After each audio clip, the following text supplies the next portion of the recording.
Tani Marian, unë do të bëj disa pyetje që kanë të bëjnë me kuriozitetin e madh të shqiptarëve. Thuhet që buka pa maja nuk të shëndosh. Sa e vërtet është kjo?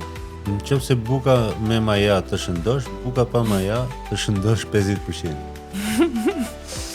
Sepse brumë është edhe ja.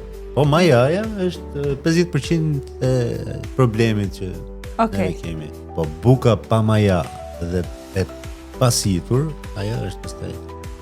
Që është me gjithë himet e veta, me gjithë ato të grurit. Po? Ajo ato është të bëjnë shplarje në dorës. Kjo nuk të shëndosh. Kjo të shëndosh 20% kjo me. Si të dallojmë një mjalt të vërtet nga një mjalt fals, përveç se duke pyetur Bletët. Edhe këtë do thojë, duke pyetur Bletët është më e sigurta, është shumë e vështirë. Është e vështirë? Edhe një blet rritës. Po ti çosh dy mjaltra, një të vetin dhe një të dikujt tjetër, nuk e thot dot. Është apo jo i mirë. Mjalti i mirë është thjesht ai personi që do e marrësh.